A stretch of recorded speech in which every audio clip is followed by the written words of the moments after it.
Hey students of statics, this is Dr. Dan Baker with another video. Today focusing on three-dimensional moments, and this links into out of our engineering statics textbook section 4.5. And just a little reminder here on three-dimensional moments, our right hand rule is going to come in really important. Okay, so the right hand rule, and we have two different forms of right hand rule. I call this, the one on the left here, our three-finger right-hand rule, and the one on the right, our slide, then curl. And with the three-finger right-hand rule, I prefer to always go with the first vector and the cross product, right? Just reminding our brains here, we're looking at sum of, not sum of forces, but sum of moments. Sum of moments as a vector is equal to R cross F. Always R cross F, never F cross R, otherwise you get a flip of your sign. So we're going to take our first vector is our index finger, our second vector, which is F, is our middle finger, and then your thumb, right, becomes this axis of rotation. And the cool thing about it is that the rotation is actually always in the direction you can think of in your direction of the force. So using our slide then curl over on the right-hand side of the screen, you can slide your fingers along R, curl them in the direction of F, and then we get this really convenient curl along our fingers right here. So there's that rotational curl to show what direction that moment is rotating in around your axis, which is the thumb, right? So your thumb in both cases is the axis of rotation. It is a vector. It's just a rotational vector around your thumb in the direction of either your fingertips or the force vector. Okay, so it's just a little refresher on the right-hand rule, three-finger slide and curl. So applying this to a three-dimensional problem, we could set up the following scenario. So here we have a three-dimensional axis system. In the plane of the page is going to be our x-axis, and our y-axis, and our z-axis here is going to be coming out of the page toward us.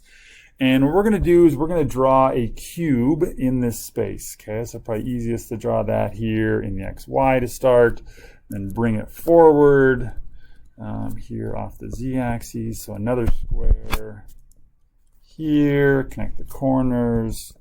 There's a cube. Okay, and we're not going to give you dimensions for this right now. We're just kind of talking about this three-dimensional cube in space.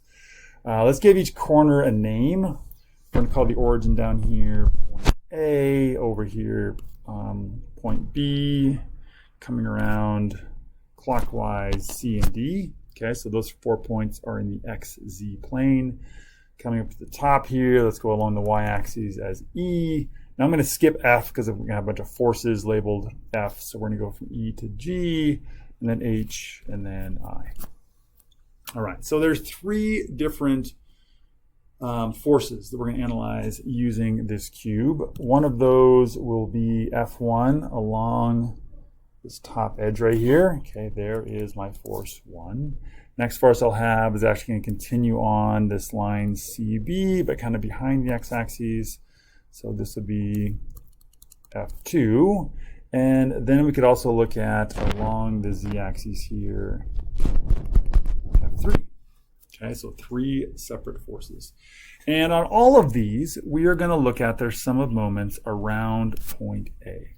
Okay, so looking at here on this example, in words, we want to find the moment arms, moment arms, and the moment vector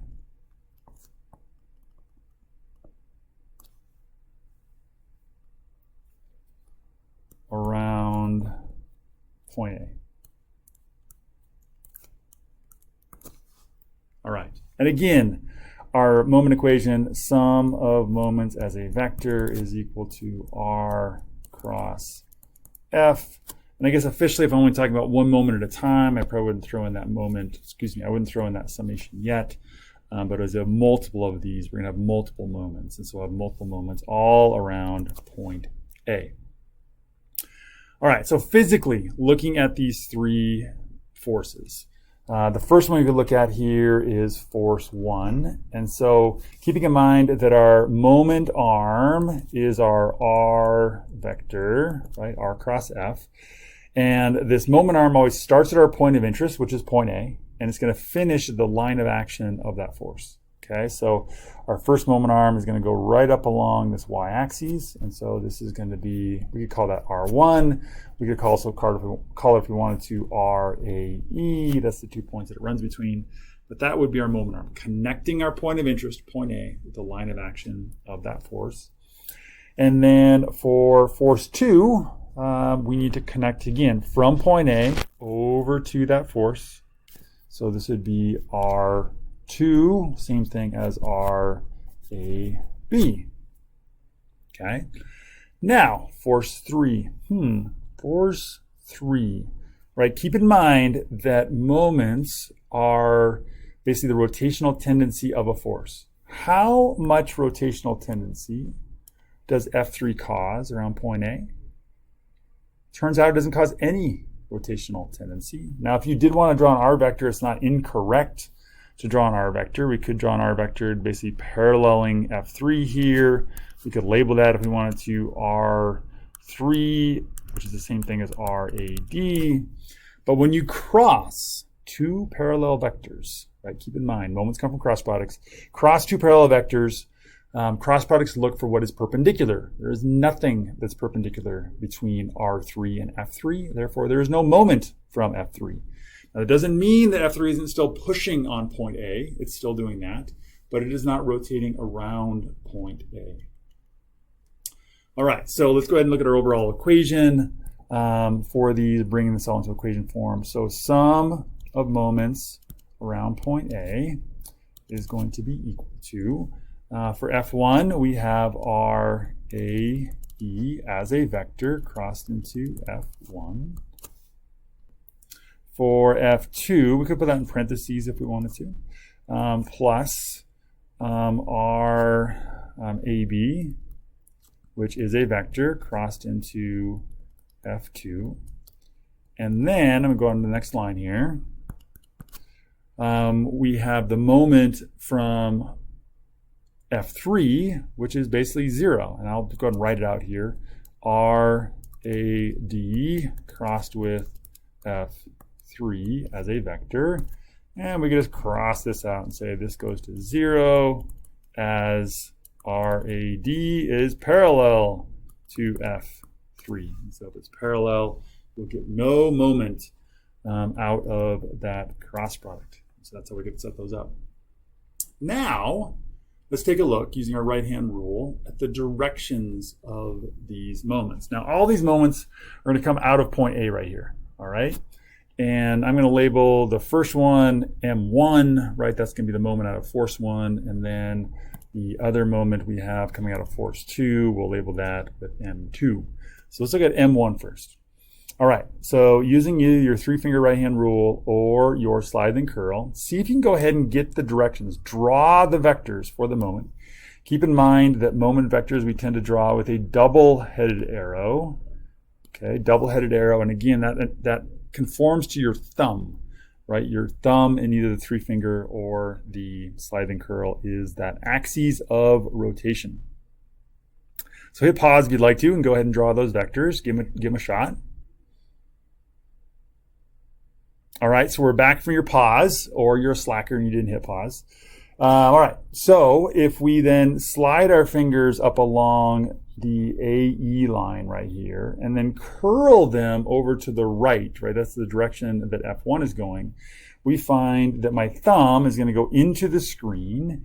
We're going to end up with a moment from 1, we could call this M1 vector, right? Fundamentally, F1 causes rotation around point A, around an axis going through point A, and in the direction that basically F1 is pushing over to your right. Let's look at F2. So here again, we're going to slide our fingers, or 3-finger with our index finger, over from A to B, and then pushing our fingers, or pushing our middle finger into the screen. We're going to find out that the moment from 2 is actually going upwards right here. Okay, so this is M2. I'm going to move this M1 label a little bit just so I can confusion between those labels. And so we have a bit of rotation essentially around the y-axis, a bit of rotation around the negative z-axis. Now with moment vectors, just like force vectors, you could, if you wanted to, go ahead and find a resultant vector. I'll put it in gray here just because we didn't ask about it. But we could put a double-headed arrow up in this direction, and basically the total amount of rotational tendency from F1 and F2 is going to be on that diagonal back in that a bit of a y component and a bit of a negative z component. Okay, so that is how we would apply our knowledge of the right-hand rule to three-dimensional vectors.